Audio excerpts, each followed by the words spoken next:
So welcome everyone to the inaugural CILIP North East Regional Member Network webinar. We're really pleased that you are here today.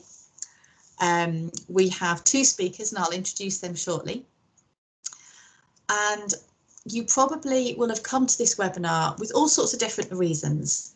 You might just wanting to pick up a few hints and tips for your own CPD. You might be a student on a library course, just starting out on the library information world, but you may not have worked in a library yet. You might be doing chartership or revalidation. You might be wanting to refresh what you're doing or where you're going in the library world. And today's really an opportunity to share our own experience, our own hints and tips, but also to listen to Alison and Phoebe and the experience that they are coming with, and they very kindly agreed to share with us. You may be looking at this webinar from the point of view of looking for tips for yourself individually, or you might be managing a team and you maybe want some ideas to share with your team. Maybe you need to refresh your ideas as to how you can encourage your team to do CPD. And as such, we have a Padlet that you might have seen in the email that you received with the joining instructions. And Leanne's going to post that again into the chat window. So a Padlet is just a way of sharing ideas collaboratively in one place, if you're not familiar with what a Padlet is. So certainly when I looked before this webinar, there were already some great ideas in there. So if you want to have a look when we're doing the webinar, of course, whilst listening to Alison and Phoebe intently, but let's say something really occurs to you and you think, I must put that on the Padlet before I forget. Please do feel free to do that during the session and at the end as well. And then we will be circulating that within the material that we send around at the end. Also, if there's anything that you would like us to do as a group to help you in your CPD, in your support of your development, do put that on the Padlet as well, because we're really interested in your ideas. In terms of navigating around the screen, if you've not quite worked out where things are in Teams, if you are able to maximise the screen on your window, you'll see more things, and that's at the top right hand corner. If you want to look at the chat list, at the bottom of the screen, if you hover over it, a little horizontal bar will come up. So I have muted everybody at the moment, apart from people who are going to speak, just because that reduces any background noise or interference we may have. There is a hands up, so there's a little hand there. So if when we get to the questions you want to ask a question, or if we've missed something in the chat, do let us know through that. As our speakers talk, if you think of any questions, feel free to put them into the chat as we go along. And Leanne, my colleague, who's our interim chair of the committee, she's going to be monitoring the chat. So also if you've got any questions as we go through, just put them in the chat window at that point. There's also a little emoji icon at the bottom of the chat. So if you want to put any smiley faces or anything, you're most welcome to do that. So Phoebe, are you ready to hand over to you? Yeah. So Phoebe is our Assistant Liaison Librarian at University of Sunderland, and she's going to be sharing her experience of basically making the most of your CPD opportunities, things that have enabled her to attain a role as a librarian when she doesn't have a traditional library qualification. So I'll hand over to Phoebe, so everyone else will be mute and we'll unmute Phoebe, and if you've got any questions, please do pop them in the chat, and then Phoebe's happy to take questions at the end. Over to you, Phoebe. You might have to unmute yourself, I think. Great. Can you hear me okay? Brilliant. Apologies if there's any drilling in the background. Hello everybody, my name's Phoebe and I work at the University of Sunderland Library. I'll explain a little bit about the roles that I have, a little bit about how I came to be doing those roles, and some thoughts about my journey along the way. So I came to it, well, my job role is in fact 2 part-time posts. So I currently work as a customer service assistant and also an assistant liaison librarian. They're 2 roles that have an overlap in the middle, but they're quite distinctly different as well. Obviously the customer service assistant is quite a front-facing role, meeting students every day, out and about in the library, up and down quite a lot. but also supporting the librarians with reading lists and other jobs that they're doing as well. The assistant liaison librarian, obviously there's a little bit more responsibility in that, and that's part of my learning journey as well, towards chartership. So a little bit about how I came to be working into a library. That's new shoots is my theme for that, for the next slide there. You okay with that, Susie? Lovely, thank you very much. I chose the little shoots because I came to it a little bit by the back door, unexpectedly. I graduated from Sunderland originally as a polytechnic with a fine art degree and embarked in a career there as a sculptor, working for a giftware company, making little cottages. Sadly, that was a job that didn't exist anymore, and I faced redundancy, and I was looking for new routes to something new. I didn't know what it would be, but I had been around libraries quite a lot through school, through university, researching within Lilliput Lane as well. So I started with the humble beginnings of being a library shelver. I didn't know what to expect. I had no preconceptions about library work at all, but I knew that I wanted to find a way into something that I would find quite fulfilling and would want to stick with opportunities to grow and learn. So, and I really enjoyed it. I'm glad that's what I did. And I was observing people around me, watching what the library assistants and librarians were doing, and wanted to learn more about that. And it was through them really that my progression to the next stage came about. So library assistant, it was a bit of a catch-22 situation where I had some relevant experience, but not quite that edge to get through the interviews. And I needed to get that little bit more experience. And that's where I would say that your colleagues and people around you are so important to have so much experience and support that they can give you. They'll have been through these stages before, and they'll understand very well where you're at.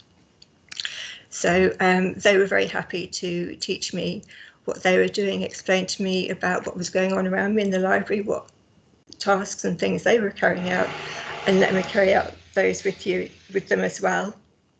Hope you can't hear the drilling there. So that's how I got to be a library assistant. During my time there, our roles did change and went through a review process within the university. That is a learning experience in itself.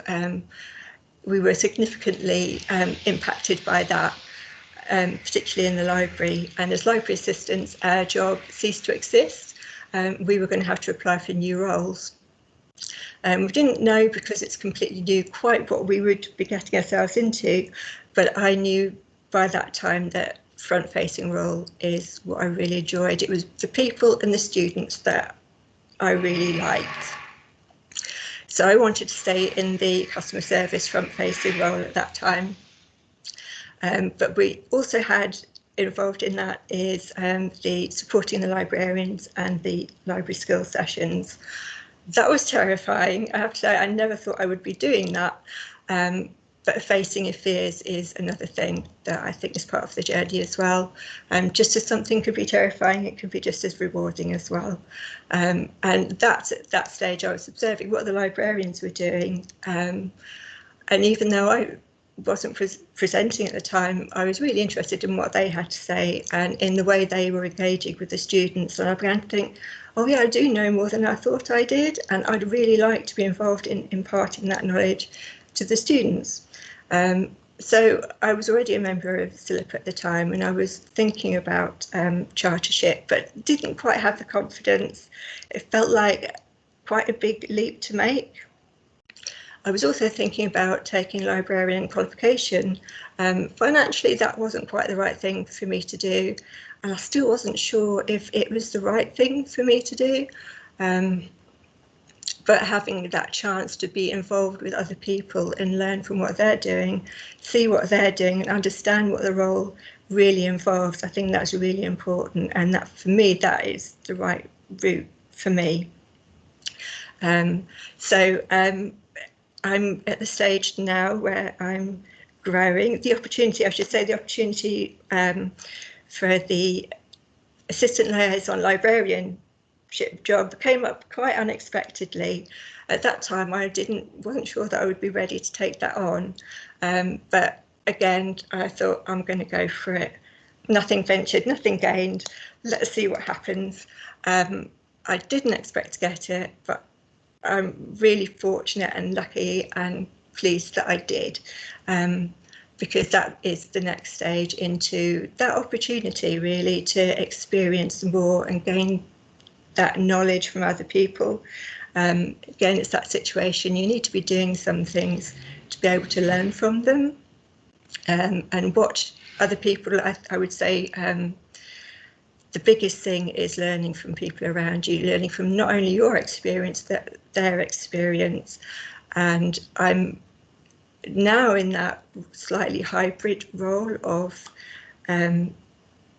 watching and observing other people and having a chance to do a little bit more of that. So I think that should probably wrap up where I'm at now. I haven't spoken so much about the CILIP, but I think that's really important, the chance to participate in conferences, webinars like this are all opportunities to meet other people and ask them questions, never be afraid to ask them anything.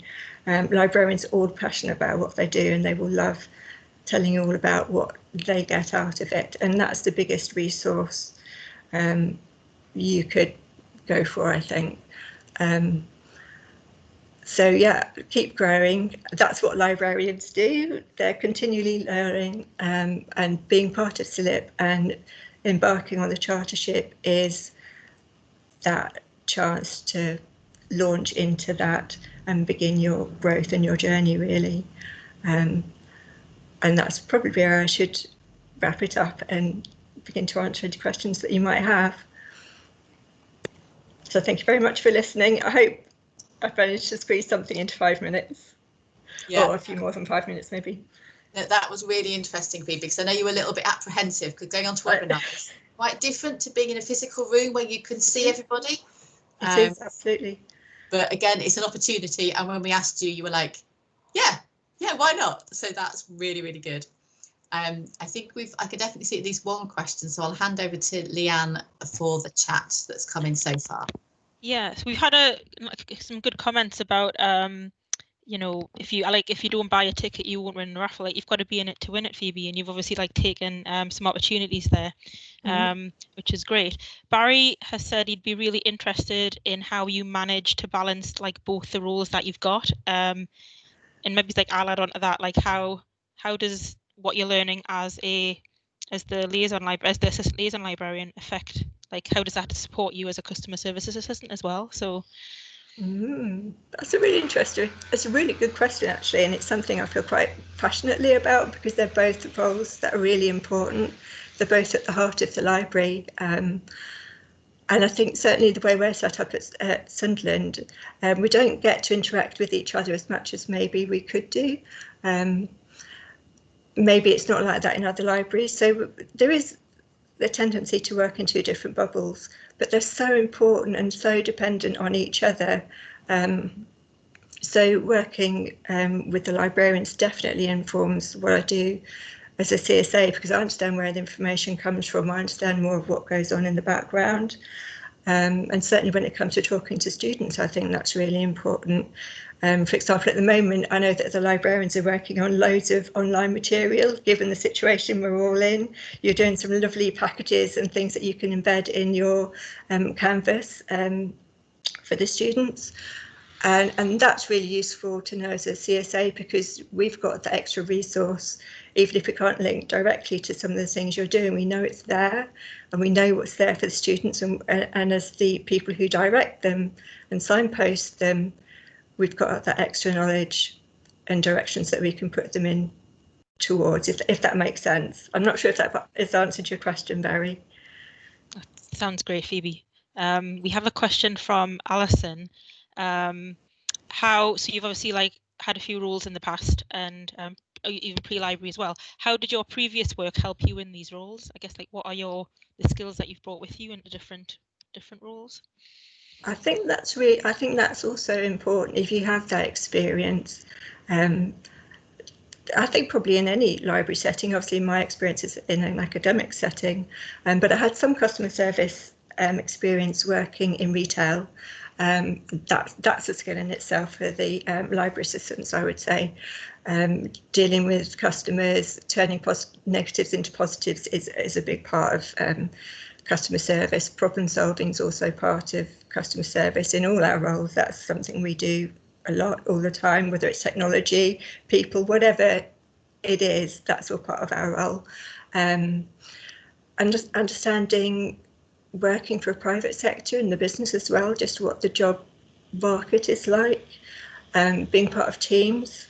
My previous role, there would be various teams that would make up putting a product together, and that's kind of what we do in the library as well. We're in various different teams, but all working towards the same goal, and having some understanding of what other people are doing and how you impact on their role. Certainly in the retail sector that I was in, that was absolutely vital to getting things produced and out on time. So that gives you a good understanding of relationships between people as well. And also it gives you some understanding of whether students are up, because they're going to leave university at some point and they're going to go out there and they're going to be in exactly that kind of environment. So some understanding of what skills they might need and understanding where they're coming from and where they might be heading towards. I think that's also an asset as well. So yeah.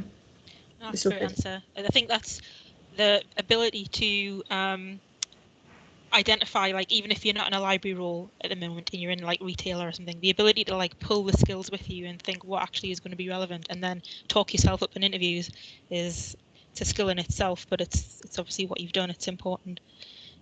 We do have another question from Naeem, which is, thanks Phoebe, is there anything in particular which you think helped you with securing kind of your first professional position? They are someone they've got a postgraduate qualification in librarianship, but is finding it difficult to secure that first role. So how did you find that? Ooh, that's a tough one. Sometimes I think the interview process is sometimes key. You may have all the knowledge and the abilities, but it's getting those questions right at the interview. It's not enough to say, I can do that, or I've got experience of that. You've got to demonstrate what you've done. And it could be something very small. During the review process, we were introduced something called STAR by the Careers Office. Situation, task, action, result, I think is what it is. And I found that really useful. Whether that would help him, I'm not sure, but that's definitely worth thinking about, breaking everything down. Imagine that you're talking to aliens who've never been to a library before. That really helps. So that's worth a try. Brilliant. I've got a question as well, Phoebe. Because obviously what I've heard is that you've and even doing this today, you've obviously taken advantage of an opportunity that was presented to you, and kind of, not that you should never say no, but you've always had quite a positive attitude to taking on things if it's going to be helpful. I'm wondering how was the response from your managers at each level when you sort of had an interest in progressing through the career, and you were like, maybe you were a shelver and you wanted to get more experience, but sometimes managers don't want to give you that experience because you're not paid to do that. How did you find your managers during this time? That's a really interesting question, Leanne. Managing upwards, how do you do it? I know, I totally understand. And I think I mentioned before that catch-22 situation, and I do remember when I was working as a library assistant, working as a shelver actually, wanting to make that leap to the next thing that I was interested in. And it was frustrating that I felt that I was keen, I knew I could do the role, but just hadn't quite got that experience. And I would say, don't get disheartened. Don't take anything personally. If you feel like you're stuck, stay positive. That's so important. And remember what you love doing, because that's why you're there. You know what you're good at. And just be ready to look for those opportunities sideways. Don't give up. Definitely don't give up. Just keep keep fresh eyes. I think sometimes that's the opportunities come up when you least expect them, in places you don't expect, and be prepared to take a leap of faith into something that perhaps you hadn't planned on doing. But definitely remember why you love the job. That's the most important thing, I think. I hope that's good advice.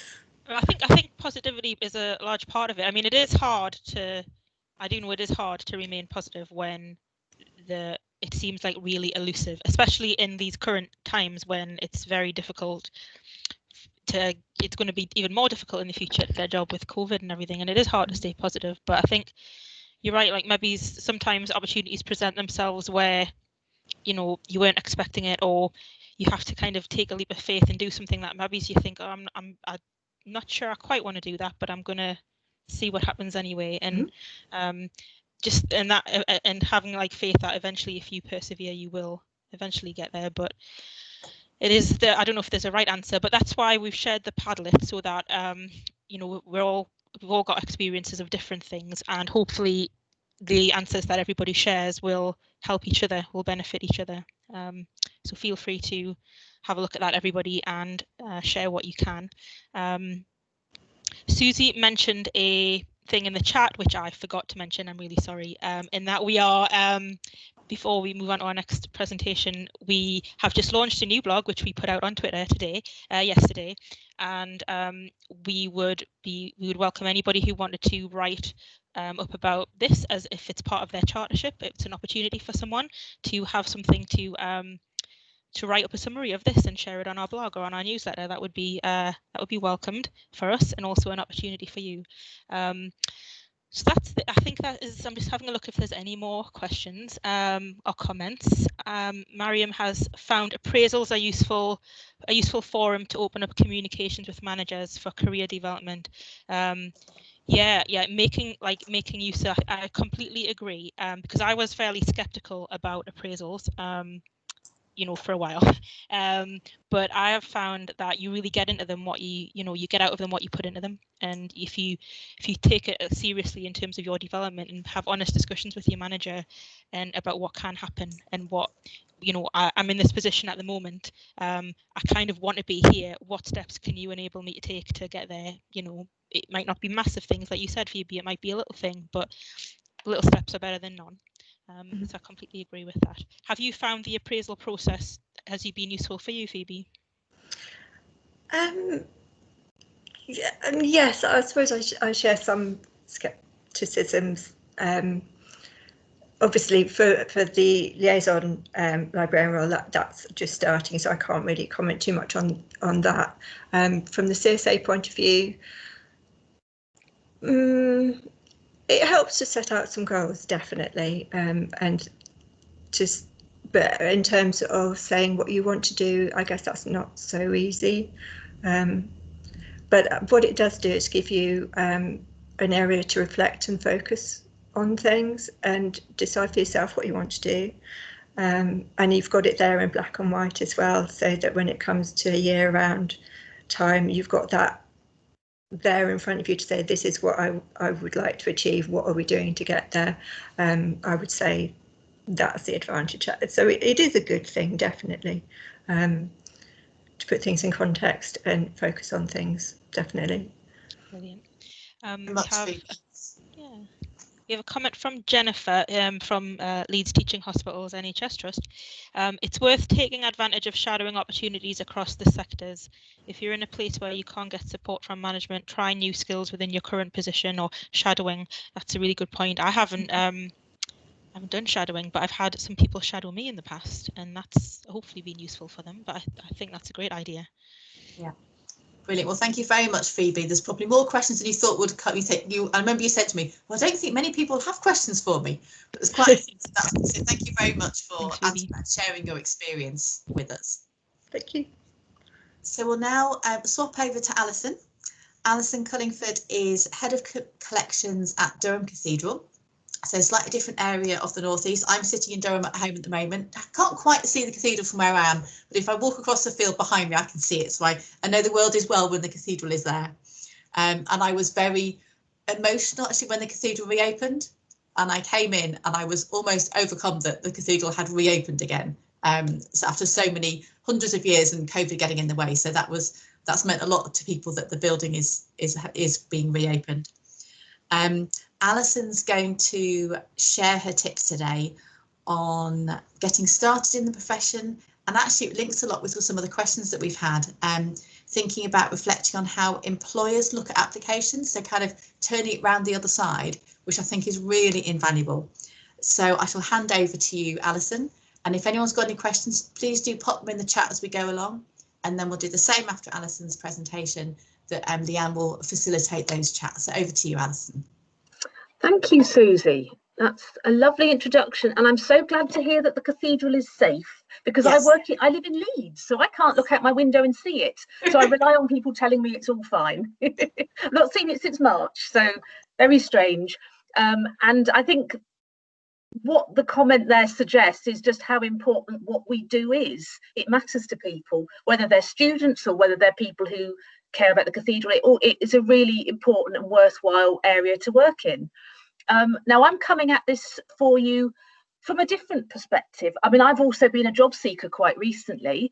I'm also an employer, and I'm going to do this talk from that perspective for you, because I think that will really help everybody, whatever stage you're at and whatever you want to do in your career. Next slide, please. Thank you. Very briefly, because it's about helping you. You don't need to hear my entire life history, which will go back quite a long way. I've been working in libraries since 1989.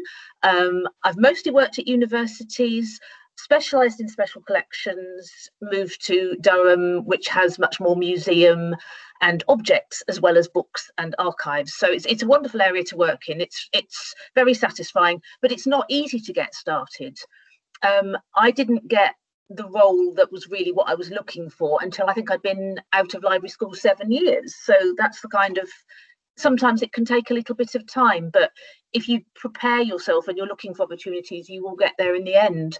And I think my experience shows that it is possible, but you have to think about it and work at it.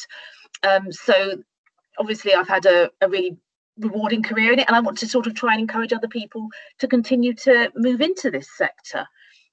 What I'd like to share with you today is some perspectives on how recruitment works in public sector, because this is where most of library jobs are, whether it's universities, public libraries, third sector, whatever. It's all that part of the world. I think a lot of guidance for people online and from careers services is about a slightly different kind of recruitment, which is more business oriented, which is much more about having the perfect CV and where you send your CV and how you follow up all that.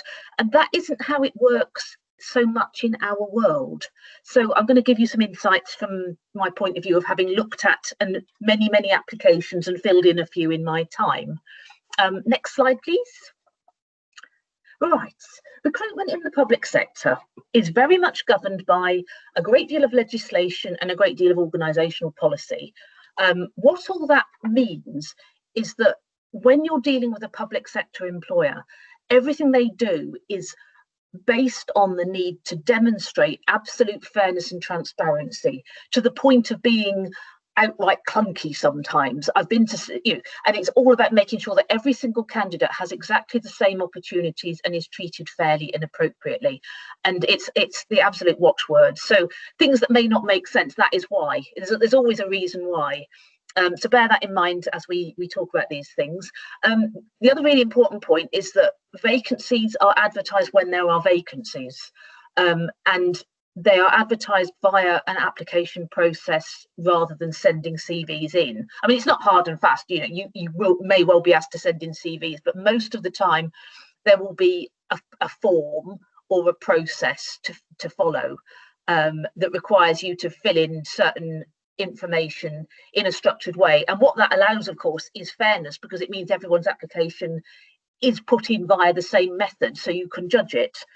And you're not getting this thing where you're seeing a load of CVs that are all totally different. You can't judge one against the other because they've done it in such different ways. So it's all about fairness and clarity, and I think it's really important to understand why that is, that we're trying to be fair to everybody. We have to legally, and it's the right thing to do. Right, next slide, please. Okay, recruitment is a process where an employer has a reason to fill a post. It might be that somebody's left. It might be that they've got a pot of project funding that they need to spend. The employer basically has a problem. If they've had somebody left, they've got a big problem. They've got a hole in their staffing. The request to fill process nowadays is not a quick process. It involves making a strong business case. A lot of organisations post-COVID are going to freeze their recruitment.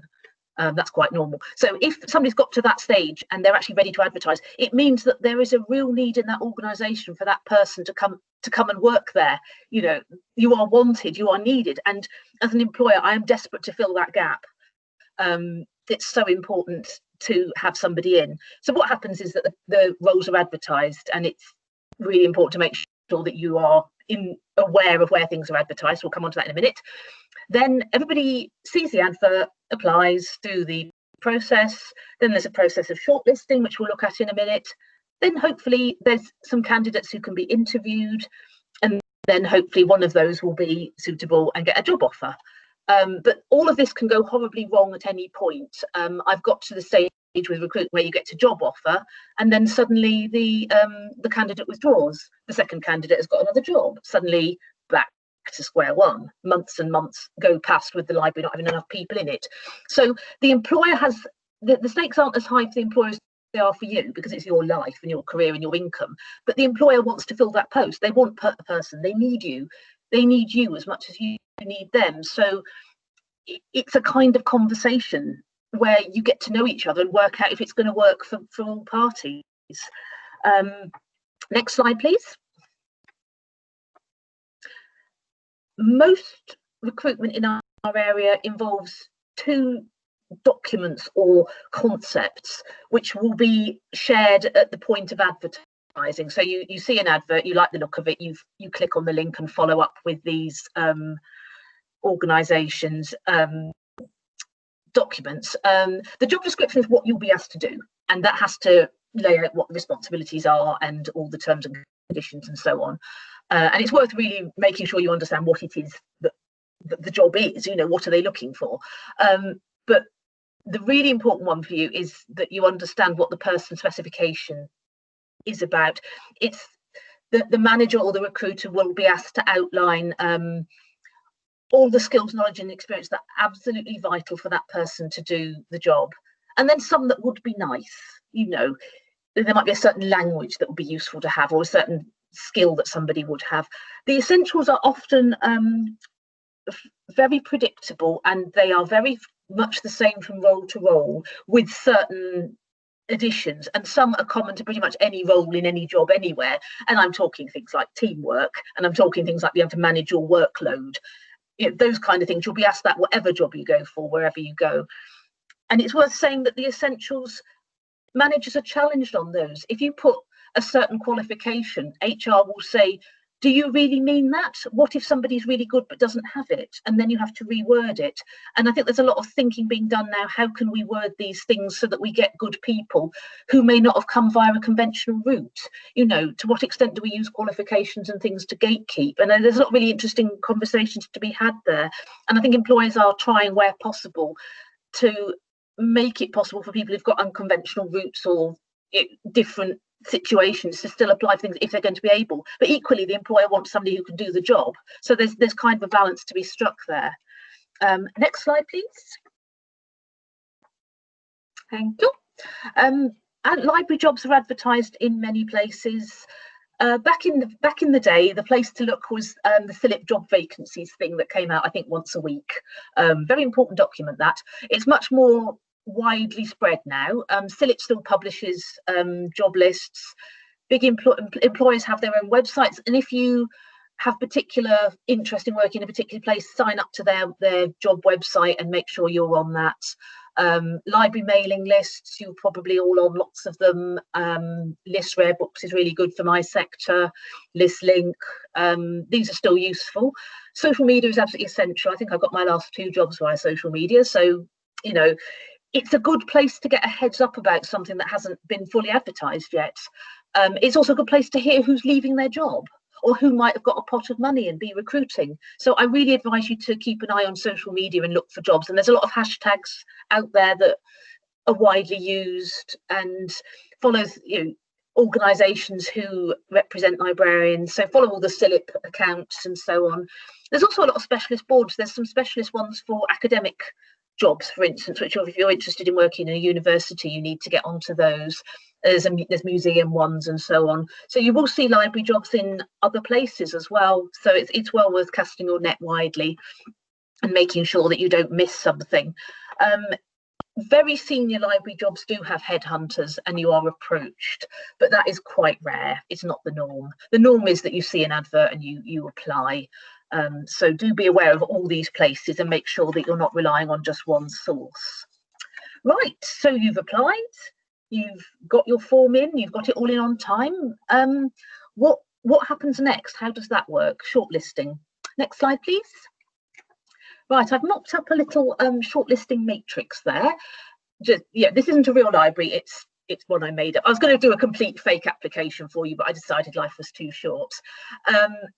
What happens in shortlisting is this is where people sift the applications, and do have, you yourselves may do this at some point.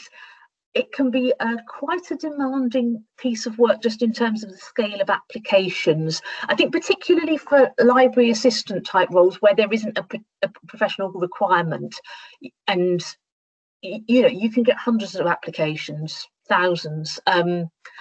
And I think those are particularly difficult because people are desperate for work and it really comes over, so but equally you've got to find people who have enough skills to interview with. And the way we do it is we look at the essential criteria, and for each applicant, you can see the little columns, we look at their application and see if they have the essentials and give them a score.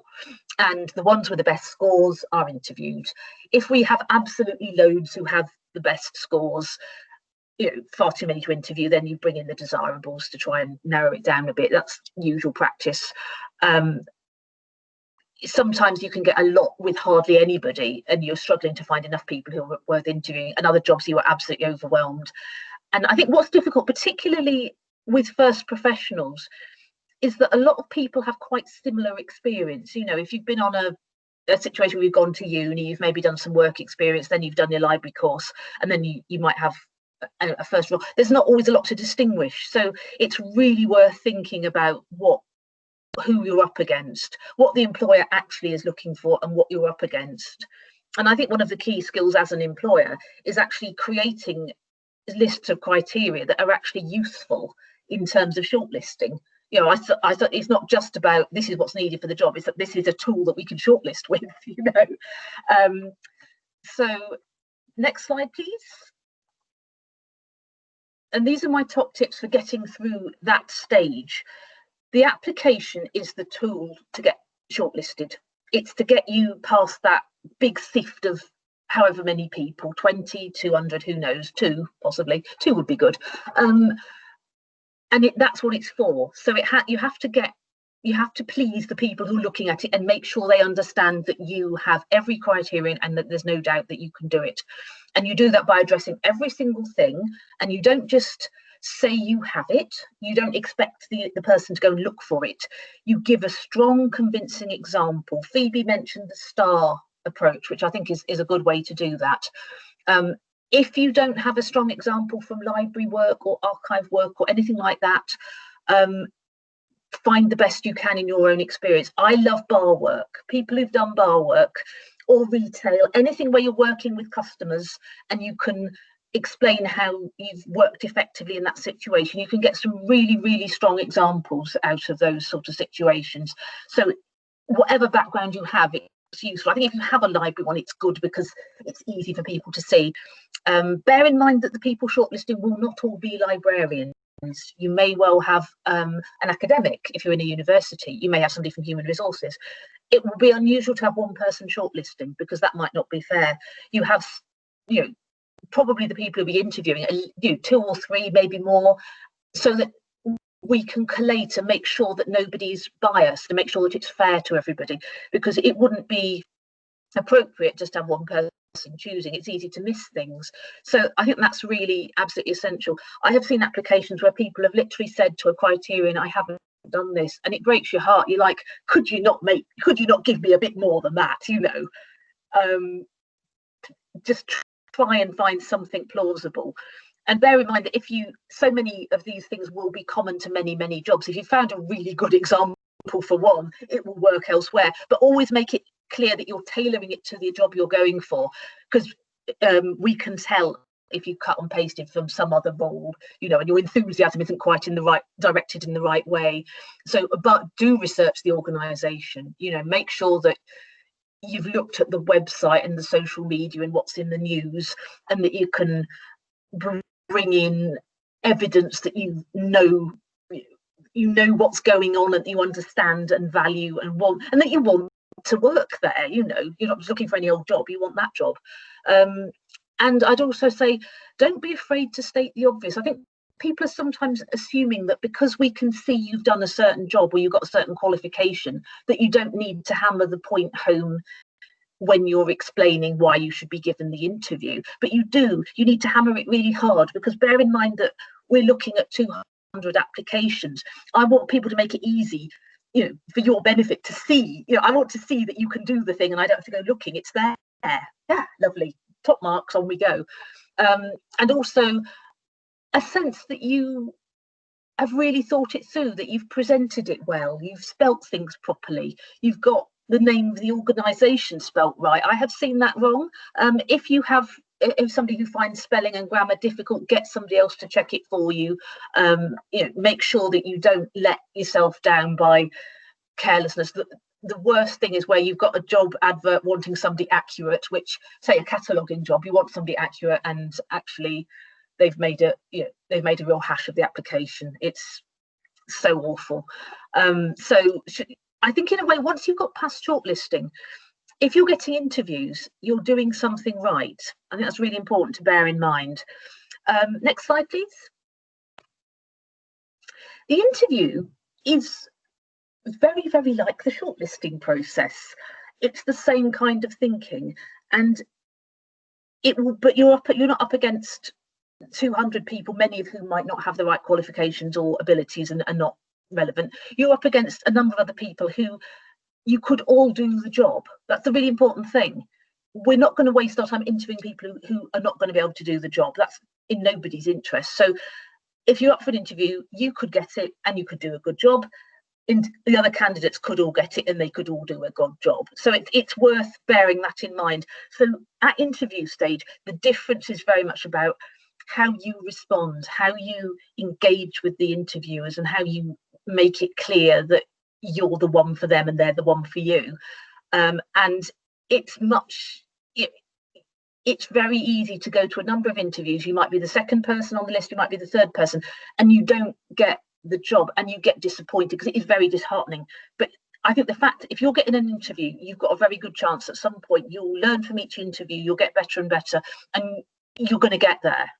I think if you're not getting interviews, then you've really got to look at how you are applying and come back to that and seek help if need be. Because if you're qualified, if you've got the right criteria, you should be getting those interviews.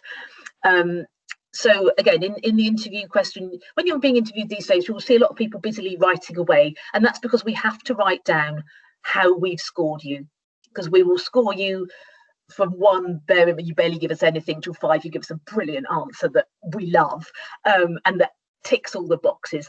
And we have to write down what you've said and why we like it or why we don't like it, because then if a candidate challenges the decision, human resources have got all the evidence about why the scoring was done that way. So it's really important. So it's kind of weird, because we'll be writing away, but we have to do that to make sure we're fair.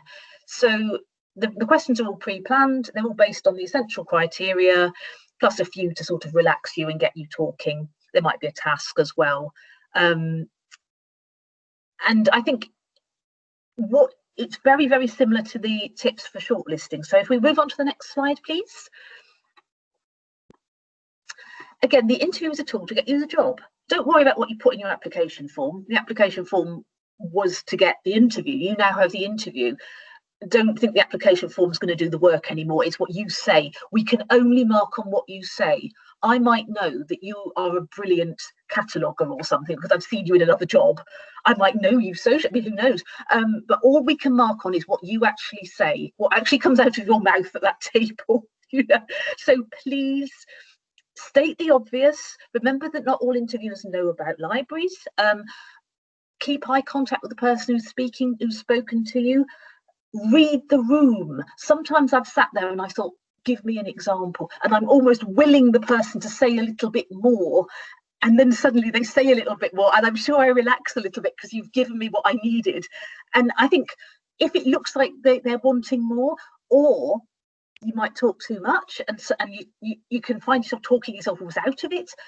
Read the room, see what's happening. It's more difficult over Zoom, which a lot of interviews are going to be these days. You know, it's much harder, so you have to be quite careful to say what you're going to say and then stop. Don't be afraid of a pause, and don't be afraid to take a moment to reflect, to give a good answer. I think a thoughtful candidate who thinks a minute and then gives something really good is a very good candidate. So that's kind of some tips for interview success. Hopefully, if you apply all of these and keep at it and reflect on what you're doing and what you want to gain out of the process, then you will get there in the end. These are very difficult times, but there are libraries, they are open, they will be recruiting. There is definitely a need for what we do, and it is a very rewarding area to get into, so best of luck. I'm just on to the last slide, which is just a pretty question mark, thank you. So I think hopefully we'll have some nice questions. I will now hand over to be asked questions that are emerging in the chat, so fire away. Great. Thank you, Alison. We've had quite a few comments, which I'll go back to, but we do have a question from Rachel, which is taking a page or two of your own notes as a candidate, I think I've got this, is taking a page or two of your own notes as a candidate something that would, penalise you, or is it okay? Because, sometimes in an interview session you get like nervous and you draw a blank on the question. I think candidates quite often bring a list of things that they might want to ask a question about. I think that's absolutely fine. I think if I felt somebody was basically almost reading off a piece of paper at us, or was otherwise not quite I think that would be more difficult. I think if somebody has a health condition where they might need more support, then I think that is something they need to have declared in advance. So I think it depends what it is you're bringing and what you're going to do with it. Please answer the question looking at, engaging with us rather than reading it off a piece of paper, because I think that would perhaps suggest that you weren't on the spot, and I think that could be potentially difficult. And there's nothing wrong with being nervous, providing it doesn't totally incapacitate you. Everybody's nervous, and part of the skill of the chair of the interview is actually asking a nice easy question to get you started, to relax you. And interviewers know that you're nervous. They are expecting that, and I think having a few notes and things to jog your memory is perhaps one thing, but reading something out might give the implication that you don't really know what you're talking about, and if the job that you're applying for sort of needs you to think on your feet sometimes, you're not demonstrating that you can do that. So that's a good point. Barry has just said he had asked for a break during an interview he had earlier this year, and he did get the job, so he asked for can we just pause for a second while, I think. So there is hope, even if you are nervous and it's not going well, you can just recover. Well done, Barry. You did the right thing. And I think also there's another thing that interviewers do a lot, which I'm as guilty as anyone else, is you ask too many questions in one go, and the poor person answers question 1 and then has forgotten what question 2 is. and do not be afraid to say what was the second question, you know. Yeah, we shouldn't do that, but we all do it. It's human nature. Because here's a secret as well. Sometimes the interviewers are nervous. I'm terrified I'm not going to get somebody to fill this job, you know. Yeah, it's nerve-wracking on both sides for different reasons. Mariam has a question in regards to how far in the years of various employment posts you may have had to draw upon, you know, in terms of examples, like how far back perhaps can you go in terms of examples when you're doing your application or in your interview? I mean, that's a really interesting one, and it's an issue I suppose I have myself, because, you know, I've got a 30-year job history. I think it needs to be recent, because it demonstrates what you're able to do now, but it doesn't have to be super recent, if that makes sense. I think I'm very reluctant to put a number on it, because that sounds too hard and fast. I think it's that whatever you say, if it was a while ago, that you demonstrate you're still doing it now, and that there's a good reason why you've brought something up that you did a long time ago rather than something more recent. It's about making sure that employers know what they're getting now, and in some ways that you could maybe sort of add to it with a slightly more modern example as well, or give a sense that you've been doing this for a long time and that you're very, very experienced. Is that helpful? Yeah, definitely. I mean, yeah, I think because of the shit, if you've got that experience, even if it was, you know, 30 years ago, it hopefully isn't something that you just shelved when you got your next job. You might not be doing the exact same thing, but if you're on a committee or you're doing a particular activity, perhaps you're drawing on those skills, so you're still using them, even if you didn't. So I think that's a useful answer. We have a question about you know, how important, you know, often you're asked to do a presentation of some sort, like a 10-minute presentation. How important is that? And, you know, how much does it count, do you think, towards the application? Is it different everywhere, or is it, you know, if you do badly in the presentation, can you bring it back with the questions?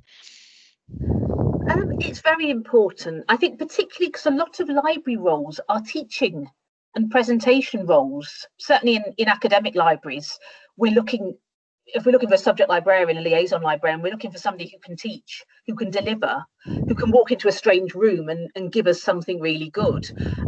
So there are some jobs where it's probably more important than others. I think the presentation is partly because it gives the person control of the first bit of the interview, so they can get into the space and show what they can do, and that's nice. The example I gave, it would be marked in the same way as the other questions. So it'd be scored in the same way and it would count in the same way, but different employers will weight it differently, and I think, as I say, it will be weighted differently in different roles. If it's a teaching role, I'd weight it higher than in a role which is back of house and you wouldn't be doing a lot of presentation work. I think it's really important to do because you've got control over it, and you can, if you do it well, you've instantly got the room on your side and they're liking you. As if you do it very badly, you've kind of got to retrieve things and pull it back. If you do a really good one and the questions are very bad, that's not good. If you did a very bad one, you could pull it back, but it would very much depend if there was another good candidate who'd done a good presentation as well. Then you would obviously be at a disadvantage there. So I don't know about questions, but we've had quite a few comments while you were talking about things that people touched upon as you said them. So someone got, Rachel was saying she got some advice. The best advice she got was to utilise the contact within the job advert and not to be afraid to, you know, ask questions about it and contact them, especially if you're feeling like you're unsure that you're going to fit. Don't assume that you're not going to get the job, you know, ask about it. Naeem said that indeed.co.uk you can set up alerts, so that's I know I check that regularly, so I imagine everybody does. It's quite useful, and I thought I just wanted to thank you for showing an example of the shortlist, because it's very similar to the one that we have at Sunderland, and I have been on some interview panels, and what I glean from the applications is that nearly everybody doesn't realise that there is a scoring system. I think people don't know this. That's why I do this presentation, because people need to know that it is something. There is a process, and if you understand that process, that guides you in that you know what it is you need to do. you know. So I think it's important to be transparent about these things. You know, it's not magic. We don't just decide on a whim. Now, when I started in the profession, I think things were decided on a whim. All sorts of peculiar questions were asked, and I think also there was a tradition of asking really horrible questions. No, that doesn't happen now because it's not fair. You might be asked things that require you to think hard and to demonstrate things, but you should not be being asked anything now that's a trick question or that's personal. And I think that's something where we have come up massive steps in the last few years, and I'm very glad to say so. Karen has put in the chat, she finds it really useful advice, Alison. She is really impressed that you work at Durham Cathedral. I'm jealous as well. I think it must sound great. She's held a few project roles over the years and often worry that she doesn't have the depth of experience. Is this something that might hinder progression? No. I mean, it depends what you're applying for, because any role will give you lots of different experience. And I think with project roles, you can demonstrate all sorts of things about teamwork. You can demonstrate all sorts of things about managing workload, about being proactive. You know, I think you can demonstrate all the things you probably need to show from those kinds of roles. And I think any sensible employer realizes that that is the reality of the job market. You know, that a lot of people get their start through projects, and those projects teach you all sorts of things. There are many, many routes to jobs, and it's all about demonstrating that you've learned useful things from the jobs you've had. If that's helped, I'm sure that's a good thing. A project approach, a risk managed approach, a targeted approach. It's all about hitting your targets. You know, that's really good. Oh, great. Thank you, Alison. I mean, I think that we've got a question as well, but we're about near 4 o'clock, so I think we'll start a wrap up, but we've got one more question. How important is interviewers liking you to get the job? I think that's a really good one, because you don't always get the impression that of how interviewers feel about you. Does it matter? I think liking isn't the word. I think you need to establish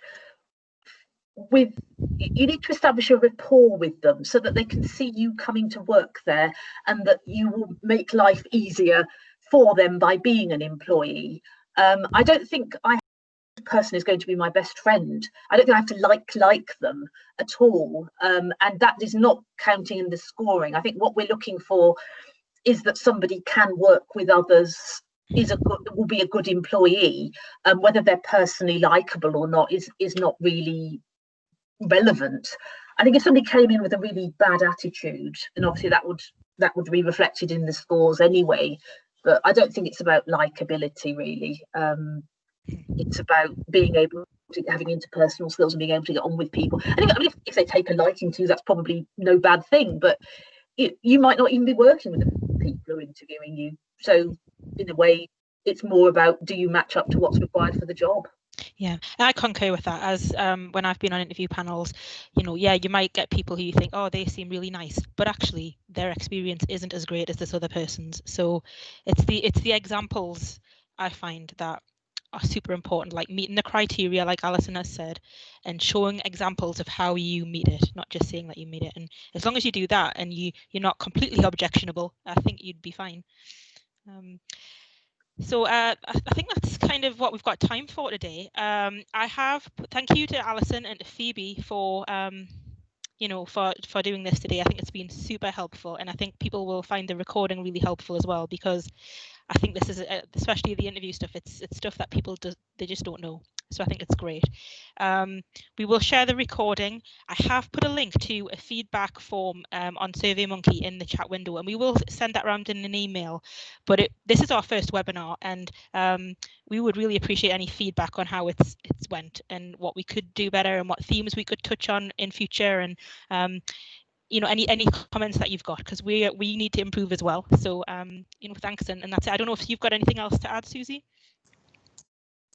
No, I think that's great. Really thank you very much. I've worked with Phoebe, I've met Alison once before, but I've learned loads, and sometimes it's the reminding yourself, things people might have told you in the past, but it's useful to have a reminder about stuff as well. You think, yes, that's a good thing. And I think because we've had both of you look from different sides of the story, as it were, someone who's applying for stuff and how do you get into it, which is what I know a lot of our participants today have said, how do I get at that elusive first job? To Alison's experience on this is what we're looking for as an employee. And I think that's really, really valuable. So thank you very much for your contributions. So we will send round the evaluation survey in case anyone's not been able to do that today, a link to the Padlet. So if you do have any other advice or things you think about after the webinar, you can drop them in there. That includes you two as speakers as well. If you've been too busy focusing on the nerves of presenting, which never goes away, regardless of how many years you do it, please do share your ideas there as well. And we will, when we've worked out the technicalities of how to sort out the recording, we'll post that to our website and social media channels. So I will stop the recording at this point.